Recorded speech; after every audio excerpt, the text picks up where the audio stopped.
이걸 가지고 주제를 가지면은 굉장히 많은 주제를 가져갈 수가 있어요, 사실. 아, 이거는 꿀팁이네요, 진짜. 차고 넘치죠, 어떻게 보면. 차고 넘치죠, 진짜. 요것도 사실은 지금 거의 수천만 원짜리 정보가 지금 나간 겁니다. 이거를 어마어마한데, 이런 거는. 그렇죠. 이 생각을 잘 안 알려주죠. 네. 누구나 꼭 알아야 되는 그 관련 부처의 소식과 내용들이 굉장히 체계적으로 좀 잘 잡혀 있다. 이제는 다시 고2, 고3들로 돌아가서 생활기록부 관리는 그러면 어떻게 하는 게 좋은 거야? 이 주제에 대해서 한번 나눠보도록 하겠습니다. 탐구활동 준비 전략을 할 때 이공계는 어떤 준비를 하면 좋을까요? 이 탐구는 어찌됐건 깊이 있게 내가 찾아보겠다는 거예요. 네. 근데 깊이 있게 찾아보려면 뭐가 있어야 되냐면 목표가 있어야 되고, 목표가 생기려면은 우리가 기본적으로 과학 분야에서의 목표는 자연 현상으로부터 시작을 해서 호기심을 좀 가져가야 돼요. 그래서 일단 첫 번째는 뭐냐면 다양한 현상에 대해서 호기심을 좀 가져라 라고 하는 거.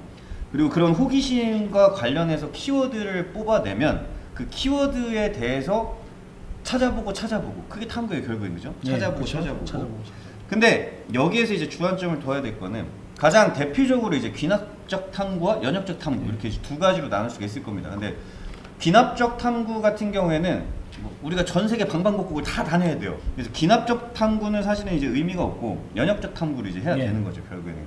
충분한 호기심을 가지고 거기에서 가설을 세운 상태에서 그 가설을 입증해 나가는 하나의 가설과 그리고 그 결과에 대한 입증 절차를 탐구 활동으로 좀 준비를 해야 된다. 그리고 그런 이제 소재를 잡기 위해서 좀 많이 써야 될 것 중에 하나가, 사실 이공계는 독서는 좀 얻을 수 있는 정보가 좀 한계가 있어요. 네. 그래서 요즘에 이제 워낙 이제 정보가 많이 발달하고 있기 때문에 뭐 유튜브나 그리고 과학 잡지 이런 것들을 좀 많이 참고를 좀 해보시면 좋을 것 같아요. 그래서 가장 대표적으로 볼 수 있는 거는 뭐 YTN 사이언스 이런 부분들은 굉장히 좋은 이제 정보가 될 수 있을 겁니다. 과학 잡지는 좋은 게 뭐가 있나요? 과학 잡지는 가장 대표적인 게 사이언스 타임즈 그런 부분들 하고, 그 다음에 요즘에 또 과학 채널 중에 뭐 안될 과학이라든가 유명한 이제 물리학 교수님들도 많이 나오고 계세요. 맞아, 김범균 교수님이나 네, 뭐 김범균 이런 교수님도 있고. 이공계 학생들은 일단 탐구 활동인데 아까 얘기했듯이 연역적 탐구 활동, 그 다음에 이 탐구 활동에 써야 될 소재를 구하는 데 있어서 다양한 이제 정보 출처를 좀 이렇게 소개해드린 대로 좀 찾아보시는 게 가장 중요한 방법이 될 수 있겠다, 이렇게 이제 좀. 네, 그럼 이제 두 번째로 넘어가서 인문계는 어떤 준비를 해볼까요? 이것도 엄청 고급 정보입니다. 아, 이거 또 오늘 정보 많이 방출하는데. 네. 인문 같은 경우에는 이제 마찬가지 세상 돌아가는 걸 좀 관심을 많이 가져야 된다. 근데 세상 돌아가는 거 관심을 가지려면 뭘 해야 되냐면 뉴스를 보고 신문을 봐야 되는데 일단은 신문이 없어졌어요. 네, 그죠. 신문은 뭐 MBC, KBS, 뭐 JTBC 뭐 이런 이제 뉴스를 봐야 되는데 아이들이 뉴스 볼 시간이 없죠? 없어요. 네. 세상 돌아가는 걸 보기 위해서 뭘 보시냐면 정부 조직도를 보세요. 정부 조직도를 보면은 입법, 사법, 행정으로 나눠져 있죠. 그러니까 법대나 이런 쪽을 희망한다면 당연히 사법부에 관심을 가져야 돼요. 그 다음에 입법부하고 행정부는 사실 붙어 있다고 생각하셔야 돼요. 국회의원은 기본적으로 하는 역할이 입법가예요. 그렇죠. 법안을 이제 발의를 해서 이 법을 만들려면 뭘 해야 되냐면 행정부가 어떻게 돌아가는지를 알아야 돼요. 그래서 기본적으로 국회의원들은 상임위원회랑 이제 특별위원회를 가지고 있고 그 사람들이 이제 행정부를 관리 감독하면서 견제를 함과 동시에 행정부에서 만든 정책들이 실효를 하기 위해서, 효과를 내기 위해서 법안을 이제 만드는 게 사실 국회의원들이 하는 거죠. 그러면 사법과 입법이 이런 역할을 하는 과정에서 그럼 행정부는 뭘 하냐? 각 정부 부처청을 들어가 보시는 게 가장 좋습니다. 그럼 나는 예를 들어서 뭐 외교에 관해서 이제 이야기를 하겠다. 그럼 외교부 홈페이지 들어가는 거죠. 통일부 홈페이지 들어가는 거고, 행정부처청의 홈페이지를 들어가신다고 해서 고급 정보를 얻기는 쉽진 않아요. 그렇죠. 포털 검색 사이트에서 예를 들어서 내가 외교부를 쳤다.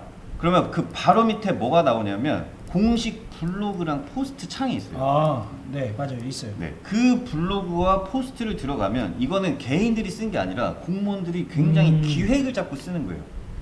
그러다 보니까 그 내용 하나하나가 뭐냐면은 일반적인 뉴스 기사보다 훨씬 더 고퀄리티라는 거죠. 이걸 가지고 주제를 가지면은 굉장히 많은 주제를 가져갈 수가 있어요, 사실. 아, 이거는 꿀팁이네요, 진짜. 차고 넘치죠, 어떻게 보면. 차고 넘치죠, 진짜. 요것도 사실은 지금 거의 수천만 원짜리 정보가 지금 나간 겁니다. 이거를 어마어마한데, 이런 거는. 그렇죠. 이 생각을 잘 안 알려주죠. 네.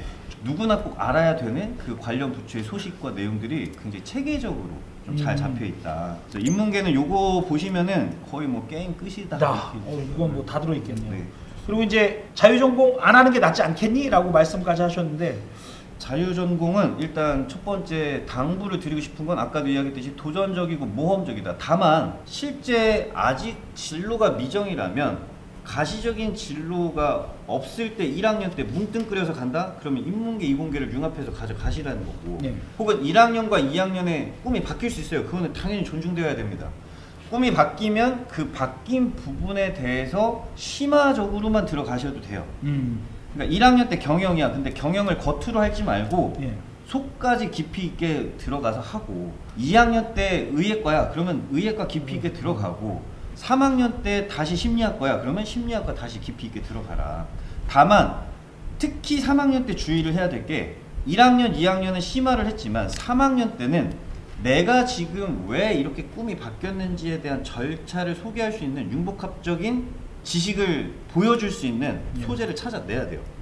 어떤 데이터에 대한 차이가 있고 그리고 그 데이터의 그 차이의 유의미성이 무엇인지를 밝히는 내용이 들어간다면 저는 진로가 바뀌는 생기부여도 자유전공을 좀 준비를 해봐라 이렇게 좀 권할 수 있을 것 같아요.